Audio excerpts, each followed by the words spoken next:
जय हिंद फ्रेंड्स, मैं प्रज्ञा आप सभी का बहुत बहुत स्वागत करती हूँ आपके अपने ही चैनल द हिस्ट्री लाइब्रेरी में। तो फ्रेंड्स, आज हम क्या करने वाले हैं? आज हम करने वाले हैं मध्यकालीन भारत से पार्ट 2 लेवल 3 का। मतलब लेवल 3 के क्वेश्चंस हमारे वो क्वेश्चंस होते हैं जो बिल्कुल न्यू क्वेश्चंस हैं, हायर लेवल के क्वेश्चंस हैं।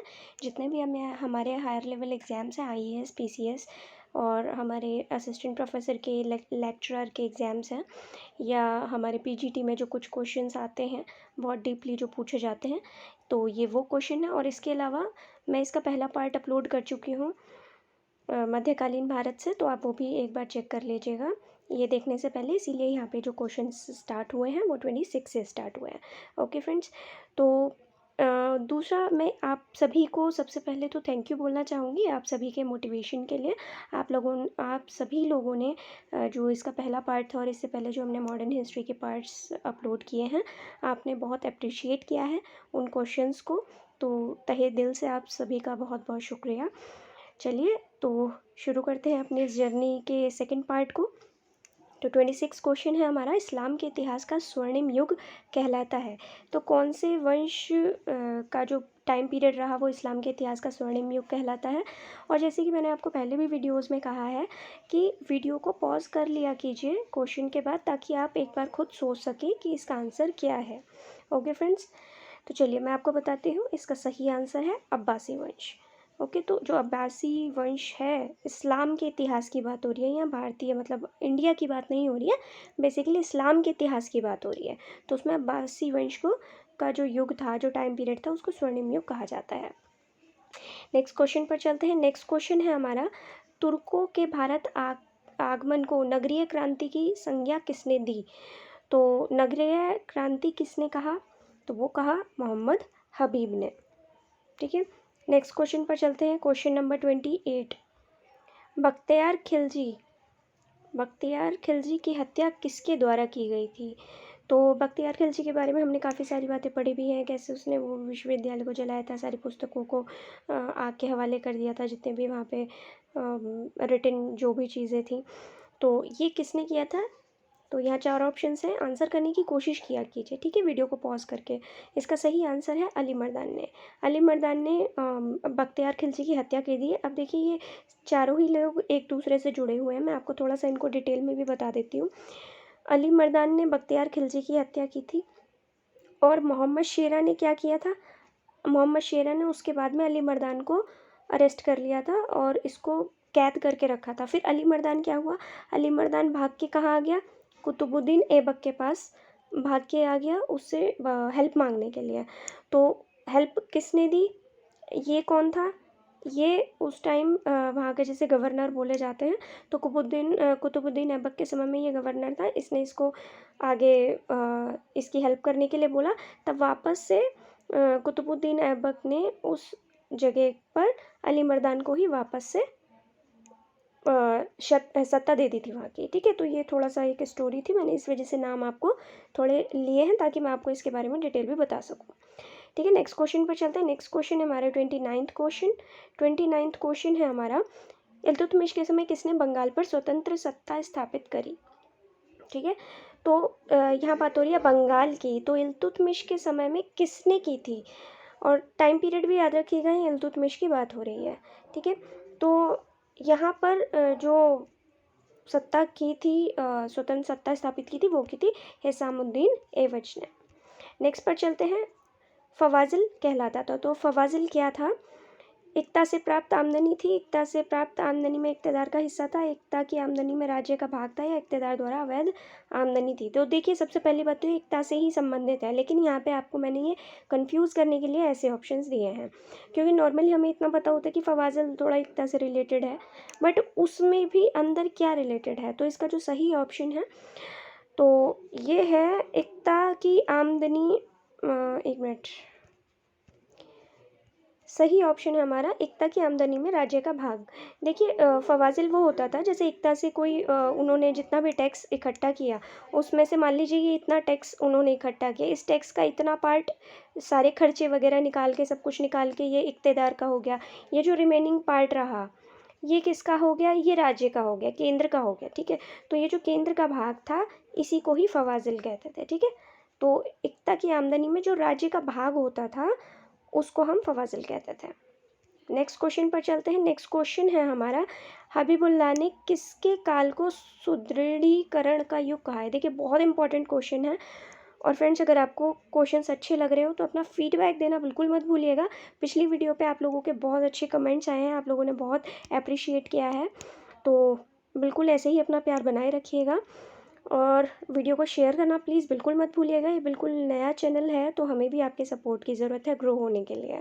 ठीक है फ्रेंड्स, तो इसका जो सही ऑप्शन है वो है बलवन। बलवन के काल को हबीबुल्लाह ने सुदृढ़ीकरण का युग कहा है। नेक्स्ट हमारे आते हैं एसरेशन वाले, जो कि हमारे नेट जीआरएफ के लिए बहुत बहुत बहुत इंपॉर्टेंट है, ध्यान से देखिएगा। तुर्क सैनिक धनुष विद्या में निपुण थे। देखिए तुर्क सैनिक जो थे वो जो उनकी युद्ध कौशल था उसमें तो वो निपुण थे, लेकिन यहाँ पर्टिकुलर बात हो रही है धनुष विद्या की, धनुर्विद्या जिसको हम कहते हैं, ठीक है, आर्चरी जो होता है। तो ये कहा जा रहा है कि तुर्क सैनिक धनुर्विद्या में निपुण थे। और यहाँ एक वर्ड दिया गया है नावक। नावक एक विशेष प्रकार के धनुष को कहते थे।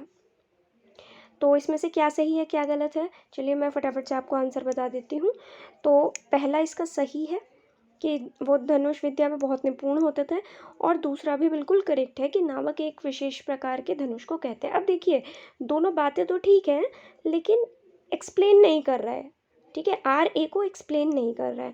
तो दोनों ठीक है लेकिन आर ए की सही व्याख्या नहीं है, तो बी ऑप्शन इसका करेक्ट हो जाता है। नेक्स्ट क्वेश्चन पर चलते हैं। नेक्स्ट क्वेश्चन है हमारा, सल्तनत काल में किसने धर्म को राजनीति से अलग करने की स्पष्ट घोषणा की? इस चीज़ पर गौर कीजिएगा, स्पष्ट घोषणा, ठीक है, स्पष्ट घोषणा पे फोकस कीजिएगा, क्योंकि धर्म को राजनीति से अलग तो औरों ने भी किया है, लेकिन स्पष्ट घोषणा किसने की है यहाँ ये पूछा गया है। और इसका सही ऑप्शन है अलाउद्दीन खिलजी। ये काम इल्तुतमिश ने भी किया था लेकिन उसने स्पष्ट घोषणा नहीं की थी, उसने प्रैक्टिकल रूप से इस चीज़ को इम्प्लीमेंट किया था लेकिन स्पष्ट घोषणा नहीं की थी। ठीक है, नेक्स्ट क्वेश्चन पर चलते हैं। नेक्स्ट क्वेश्चन है हमारा, विजेता को तब तक विजय अभियानों का क्रम बनाए रखना अनिवार्य है जब तक कि जीतने योग्य क्षेत्र उपलब्ध है। तो ये किसका कथन है ये आपको बताना है। तो ये किसका कहना है? ये कहना है अमीर खुसरो का। ये याद रखिएगा, बहुत अच्छा क्वेश्चन है और बहुत इंपॉर्टेंट भी है आपके आगे एग्जाम्स के लिए। नेक्स्ट हमारा, अलाउद्दीन खिलजी ने मलिक काफूर को कहाँ से पकड़ा था? तो कहाँ से पकड़ा था? चार ऑप्शंस आपको दिए गए हैं और इसमें सही ऑप्शन है कैम्बे। कैम्बे से अलाउद्दीन खिलजी ने मलिक काफूर को पकड़ा था, जो कि आगे चल के मलिक काफूर ने ही, जो दक्षिण की नीति थी अलाउद्दीन खिलजी की, तो मोस्टली जो वहाँ पे जितने भी अभियान हुए वो सारे इसने ही किए थे, मलिक काफूर ने। ठीक है, और फ्रेंड्स इन क्वेश्चंस का रिवीजन आपके लिए बहुत ज़रूरी है, और इससे भी ज़्यादा ज़रूरी है आज के समय में अपनी हेल्थ का ध्यान रखना। तो बिल्कुल पॉजिटिव बने रहिएगा, जो टाइम हमारा चल रहा है बहुत क्रूशियल टाइम है, बिल्कुल भी नेगेटिव थॉट्स अपने मन में मत लाइए, सेफ़ रहिए, घर पर रहिए, सेफ़ रहिए और अपना माइंड पढ़ाई में रखिए, क्योंकि जितना हम पढ़ाई में इन्वॉल्व होते हैं उतना ज़्यादा हम सारी चीज़ों से दूर हो जाते हैं। फिर जितने भी नेगेटिव थॉट्स हैं फिर वो हमारे माइंड से हट जाते हैं और हमारे अंदर एक पॉजिटिविटी आती है। और ये जो आजकल कोविड की टाइमिंग चल रही है उसमें हमें खुद को पॉजिटिव रखना बहुत ज़्यादा ज़रूरी है। तो पढ़ाई में लगे रहिए, ये मत देखिए कि आपके एग्ज़ाम्स पोस्टपोन हो रहे हैं तो हम कैसे करेंगे। ठीक है, इसमें कंटिन्यू लगे रहिए। चलिए, तो अलाउद्दीन खिलजी ने मालवा विजय के लिए किसे भेजा था? तो अलाउद्दीन खिलजी, देखिए यहाँ पे नुसरत खां और उलूग खां, यहाँ दो नाम दिए गए हैं। ठीक है, तो ये भेजा गया था, इन दोनों को तो भेजा गया था जो हमारी गुजरात वाली साइड है, यहाँ भेजा गया था। मलिक काफूर को कहाँ भेजा गया था? दक्षिण की साइड भेजा गया था। जो एनुल मुल्क मुल्तानी है, यहाँ इसको मालवा विजय के लिए भेजा गया था। तो इसका बी ऑप्शन बिल्कुल करेक्ट है। नेक्स्ट क्वेश्चन पर चलते हैं। नेक्स्ट क्वेश्चन हमारा इस एसरेशन वाले क्वेश्चन में बहुत चीज़ें क्लियर होती हैं, इसलिए ये चीज़ ध्यान रखिएगा, ये बहुत अच्छे क्वेश्चंस होते हैं। अलाउद्दीन ने संपूर्ण उत्तर भारत को जीत लिया था, सही बात है, अलाउद्दीन ने बहुत अपना साम्राज्य का विस्तार किया था। कश्मीर पर वह अपना नियंत्रण नहीं कर पाया था, और ये बात भी ठीक है। तो देखिए उत्तर में ही तो पड़ता है ना कश्मीर, तो सुदूर उत्तर में जो कश्मीर पड़ता है, हालांकि उसने संपूर्ण उत्तर को जीत लिया था, लेकिन ये उसका अपवाद है कि वह कश्मीर पे अपना जो एक नियंत्रण होता है वो नहीं कर पाया था पूरे तरीके से। ठीक है, तो इसका ए ऑप्शन करेक्ट हो जाता है। नेक्स्ट हमारा क्वेश्चन है, अलाउद्दीन की दक्षिण नीति का वर्णन मिलता है। देखिए यहाँ पे ये ध्यान से देखिएगा, यहाँ पे आपको 4 नाम दिए गए हैं, ये किताबों के नाम हैं और इनमें से किस में दक्षिण नीति का वर्णन मिलता है वो आपको सेलेक्ट करना है। वीडियो को पॉज कीजिए, आंसर करने की कोशिश कीजिए। चलिए मैं बताती हूँ आपको कौन कौन से हैं। तो खजाइनुल फतूह में दक्षिण नीति का वर्णन देखने को मिलता है, तारीख़ फ़िरोज़ शाही में भी मिलता है और फतवाए जहानदारी में भी इसका वर्णन देखने को मिलता है। फतवाए जहानदारी में नहीं मिलता है, फतुह उस सलातीन में मिलता है 1, 2, 3 में। ठीक है, तो जो खजाइनुल फतूह है वो अमीर खुसरो द्वारा लिखी गई है, तारीख़ फ़िरोज़ शाही बरनी द्वारा लिखी गई है और फतुह उस सलातीन इसामी द्वारा लिखी गई है और फतवाए जहानदारी भी बरनी द्वारा ही लिखी गई है। नेक्स्ट क्वेश्चन पर चलते हैं। नेक्स्ट क्वेश्चन है हमारा, सर्वप्रथम किसके नेतृत्व में मंगोल सेना दिल्ली तक आ पहुंची थी। तो मंगोलों के आक्रमण तो हुए थे पहले भी, मतलब कई बार मंगोलों के आक्रमण हुए, लेकिन सबसे पहले किसके नेतृत्व में दिल्ली तक आ पहुंचे थे ये बात पूछी गई है। ठीक है, तो ये है तार्गी के नेतृत्व में। तो सबसे पहले मंगोल तार्गी के ही नेतृत्व में दिल्ली तक पहुंचे थे। देखिए अब वापस से हमारे ये वाला क्वेश्चन आया है, मैं इसको शॉर्ट कर देती हूँ, आप इसका स्क्रीनशॉट लेना चाहें तो ले सकते हैं। इसमें ई तक ऑप्शन है, ध्यान रखिएगा। तो सल्तनत काल में गुप्तचरों को कहा जाता था, तो यहाँ गुप्तचरों की बात हो रही है। मुनियान, बरीद, हुकूक या हरकारे। अब गुप्तचरों से रिलेटेड क्या क्या है, तो इसमें देखिए मुनियान भी गुप्तचर से रिलेटेड है, बरीद भी गुप्तचर से रिलेटेड है और हरकारे भी गुप्तचर से रिलेटेड है। इसका मतलब इसका 1, 2 एंड 4 आंसर सही है।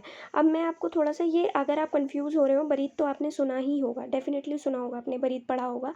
ठीक है, लेकिन ये जो टाइप होती है ना गुप्तचरों की, जो टाइप है ये वो टाइप हैं अलग अलग, तो इसमें कंफ्यूज मत होइएगा। मुनियान, बरीद और हरकारे ये उन्हीं गुप्तचरों की टाइप थी, तो इसीलिए ये तीनों ही इससे ही रिलेटेड है। नेक्स्ट क्वेश्चन पर चलते हैं। नेक्स्ट क्वेश्चन हमारे मैचिंग वाले हैं और मैचिंग में मैं इस तरीके के आपको मैचिंग लाती हूँ ताकि एक क्वेश्चन में आप ज़्यादा से ज़्यादा आंसर्स कवर कर सकें।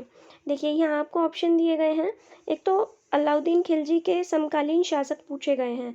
अब मैं आपको पहले ये बता देती हूँ, ये जो 3 हैं ये मध्य भारत के हैं। ठीक है, और ये हमारा पश्चिमी भारत का पश्चिमी भारत नहीं, ये हमारा रणथंभौर वाला एरिया ये अलग आ रहा है और ये तीनों जो एरिया हैं हमारे ये मध्य भारत के हैं। तो इसमें किस टाइम कौन से शासक थे वो हमें देखना है। तो आइए इसके ऑप्शंस देखिए, ये वाला तो आई गेस सभी को पता होगा, तो ये तो आप बहुत इजी लगा सकते हैं कि रणथंभौर में हमीर देव थे। तो देखिए यहाँ पे 1, 1, 2 में आ रहा है। ठीक है, बी में और डी में, तो अब हमारा कन्फ्यूज़न किस में है, बी में और डी में। तो मालवा में कौन थे, मैं से मैं आप कर सकते हैं। ठीक है, तो डी ऑप्शन इसका करेक्ट है। सिवाना में शीतल देव, एस ये भी ठीक है। जालौर में कन्हर देव और रणथंभौर में हमीर देव, तो डी ऑप्शन इसका बिल्कुल करेक्ट हो जाता है।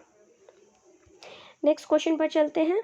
देखिए वहाँ मैंने एक वर्ड दिया था हुकूक, मैंने पूरा वर्ड नहीं दिया था, हुकूक खुद ही कहते हैं, मैंने जानबूझ के वहाँ पूरा वर्ड नहीं दिया था और वहाँ मैंने आपको इसके बारे में बताया भी नहीं था। अब मैं आपको इसके बारे में बताऊँगी। यहाँ पर हुकूक एक खुदी कहलाते थे। ये हुकूक एक खुदी क्या था, तो यहाँ पे 4 ऑप्शन दिए गए हैं। वीडियो को पॉज करिए, इसको देखिए आराम से और फिर मैं बताती हूँ कि ये क्या था।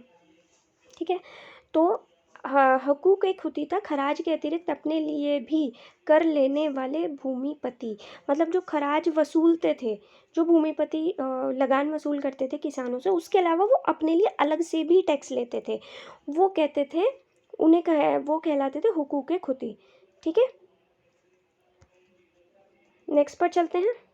नेक्स्ट क्वेश्चन है हमारा, सर्वप्रथम किसके काल में तुर्कों की सत्ता उत्तर बिहार तक विस्तृत हुई। तो यहाँ सर्वप्रथम तुर्कों की सत्ता पूछा गया और वो भी कहाँ तक, उत्तर बिहार तक। ठीक है, तो किसके काल में हुई, वो हुई थी हमारी गयासुद्दीन तुगलक के काल में। नेक्स्ट हमारा है क्वेश्चन, रस्म मियाना नीति किससे संबंधित थी। तो ऑप्शंस में से आंसर देने की कोशिश कीजिए ताकि आपको अपनी तैयारी के बारे में पता चल सके। ये जो नीतियाँ होती हैं ये बहुत ही इम्पोर्टेंट होती हैं फ्रेंड्स, ठीक है? तो ये हमें याद रखना बहुत ही ज़्यादा ज़रूरी है किसी भी एग्ज़ाम के लिए। तो जो रस्म मियाना नीति थी वो गयासुद्दीन तुगलक से ही संबंधित थी, और ये रस्म मियाना नीति क्या थी? मध्यम मार्ग। जैसे कि इससे पहले अलाउद्दीन खिलजी ने बिल्कुल जिसको कहते हैं स्ट्रिक्ट वाली नीति अपना रखी थी, तो गयासुद्दीन तुगलक ने क्या किया? बहुत ज़्यादा नरम भी नहीं और बहुत ज़्यादा टफ भी नहीं, उसने एक मीडियम वे अपनाया था जिसको रस्म मियाना कहा गया। नेक्स्ट क्वेश्चन पर चलते हैं, आंसर आप पहले ही देख चुके हैं ठीक है, चलिए कोई नहीं। गयासुद्दीन तुगलक की मृत्यु किस स्थान पर हुई? तो देखिए हम ये जानते, पूरी स्टोरी हम जानते हैं कि जो इसको लकड़ी के महल में एक साजिश के तहत इसको मार दिया गया था। तो वो स्टोरी को नॉर्मली सारे ही राइटर्स एक्सेप्ट नहीं करते हैं, बट हम यहाँ पूछ रहे हैं वो प्लेस क्या था। तो जो वो प्लेस था दिल्ली के पास अफ़गानपुर। तो गयासुद्दीन तुगलक की जो मृत्यु हुई थी वो अफ़गानपुर में हुई थी, जो कि दिल्ली के पास था। नेक्स्ट क्वेश्चन पर चलते हैं। नेक्स्ट क्वेश्चन है हमारा, सर्वाधिक सक्रिय विदेश नीति निम्न में से किसकी थी? तो देखिए ध्यान दीजिएगा इस वर्ड पे, सक्रिय विदेश नीति, ठीक है, एक्टिव फॉरेन पॉलिसी, ठीक है, किसकी थी? तो एक्टिव फॉरेन पॉलिसी जो थी वो थी सबसे ज़्यादा मोहम्मद बिन तुगलक की। बहुत अच्छा क्वेश्चन है। और फ्रेंड्स अगर आपको क्वेश्चंस पसंद आ रहे हो तो वीडियो को शेयर और लाइक करना बिल्कुल मत भूलिएगा, और साथ ही आपको अपना फीडबैक भी देना है। ये कई घंटों की मेहनत होती है जिसमें आपको भी अपने कुछ सेकंड्स मुझे देने होंगे, ठीक है। तो नेक्स्ट क्वेश्चन हमारा, मॉडल फार्मिंग की व्यवस्था किसके समय में की गई थी? ठीक है, मॉडल फार्मिंग, कृषि की बात हो रही है यहाँ। मॉडल कृषि की व्यवस्था किसके समय में की गई थी? तो जो मॉडल कृषि की व्यवस्था की गई थी वो की गई थी मोहम्मद बिन तुगलक के काल में। और जैसे कि मोहम्मद बिन तुगलक की और योजनाएं भी विफल हो गई थी, अनसक्सेसफुल हो गई थी, ऐसे ही ये मॉडल फार्मिंग भी अनसक्सेसफुल हो गई थी। नेक्स्ट क्वेश्चन पर चलते हैं। नेक्स्ट क्वेश्चन भी हमारे एसरेशन वाला आ गया है। यहाँ देखिए क्वेश्चन, अलाउद्दीन ने ईरानी व्यापारियों को ऋण दिया ताकि वे व्यापारियों से उपलब्ध मूल्य पर कपड़ा खरीदें और बाजार लाकर निर्धारित मूल्य पर बेचें। तो देखिए यहाँ पे दो बातें कही गई हैं। अब इनमें से यहाँ बात हुई है ईरानी व्यापारियों को ऋण देने की बात हुई है, मतलब राज्य की तरफ से, तो ये गलत है, ठीक है। अब ये वाला सही है, अब ये वाला सही और ये वाला गलत है, तो कैसे पता चलेगा? ये ऐसे पता चलेगा कि अलाउद्दीन खिलजी ने ऋण तो दिया था और इसी रीज़न से दिया था, लेकिन ईरानी व्यापारियों को नहीं दिया था। अगर पॉइंट टू पॉइंट बात की जाए तो अलाउद्दीन ने मुल्तानी व्यापारियों को ऋण दिया था, ठीक है, ताकि वे व्यापारियों से, जो यहाँ के व्यापारी उनसे उपलब्ध मूल्य पर कपड़ा खरीदें और बाजार लाकर नियंत्रण मूल्य पर बेचें, मतलब जितने भी अदर व्यापारी थे उनसे, ठीक है। तो ए गलत है और आर सही है, इसका डी ऑप्शन करेक्ट है। यहाँ पे गलत लिखा है, ये यहाँ पे डी ऑप्शन है, ठीक है, तो इसका डी ऑप्शन सही है। नेक्स्ट क्वेश्चन पर चलते हैं। नेक्स्ट क्वेश्चन है हमारा, राज्य की आमदनी का प्रामाणिक ब्यौरा तैयार करने के लिए किसने ख्वाजा हिसामुद्दीन को नियुक्त किया था? तो ख्वाजा हिसामुद्दीन को नियुक्त किया था फिरोज शाह तुगलक ने, ठीक है, ताकि ये प्रामाणिक ब्यौरा इसका तैयार कर सके। अब चलते हैं लास्ट क्वेश्चन की तरफ। लास्ट क्वेश्चन है हमारा मैचिंग। अब मैंने यहाँ पे आपको कुछ बहुत इम्पॉर्टेंट वर्ड्स दिए हैं। इन वर्ड्स के देखिए, चाहती तो मैं 4 अलग क्वेश्चंस यहाँ पे बना सकती थी, लेकिन आई वांट कि आप कम से कम टाइम में ज़्यादा से ज़्यादा चीज़ें कवर कर सकें। इसके लिए मैंने आपको ये सारी चीज़ें मैचिंग में दे दी हैं। तो यहाँ हमाखल्क किसे कहा जाता था, लिबाचिया किसे कहा जाता था, कुशक और नावक किसे कहा जाता था, ठीक है। तो देखिए यहाँ पे एक तो मैं आपको पहले बता चुकी हूँ, दोबारा रिवाइज कर लीजिए कि नावक कहते थे एक विशेष प्रकार के धनुष को। अब देखिए डी का 2, अब डी का 2 यहाँ पे 2 में है, अब भी आप कंफ्यूज रहेंगे, ठीक है। तो चलिए करते हैं इसको। तो अब यहाँ पे हमारा बचता है हमाखल्क। हमाखल्क थी, समस्त प्रजा को हमाखल्क कहा जाता था, लिबायचा कहा जाता था, रुई से भरी हुई जो पोशाक होती थी उसको कहा जाता था, और कुशक कहा जाता था शिकार गाह को। फ्रेंड्स अगर आपको क्वेश्चंस पसंद आए हों तो वीडियो को लाइक शेयर एंड सब्सक्राइब करना बिल्कुल मत भूलिएगा। वीडियो के बराबर में बेल नोटिफिकेशन का आइकन है, उसको प्रेस करना बिल्कुल मत भूलिएगा। और देखिए मैंने आपको 20 मिनट्स के अंदर 25 क्वेश्चंस करवाए हैं, और जो कि नंबर में सिर्फ 25 है। अगर आप देखेंगे तो ये अराउंड मैंने आपको 30 to 35 क्वेश्चंस मैंने आपको 20 मिनट्स में करवाए हैं। और अगर आपको ये क्वेश्चन बहुत बेस्ट लगे हैं, अगर आपको सच में लगा है कि आपका टाइम यूटिलाइज हुआ है, आपका 1 मिनट भी मैंने वेस्ट नहीं करने दिया है, या एक भी क्वेश्चन मैं आपके लिए फालतू का नहीं लाई हूँ, तो please support us, share this video, share this link, and good luck for your exams. Have a great time. Thank you.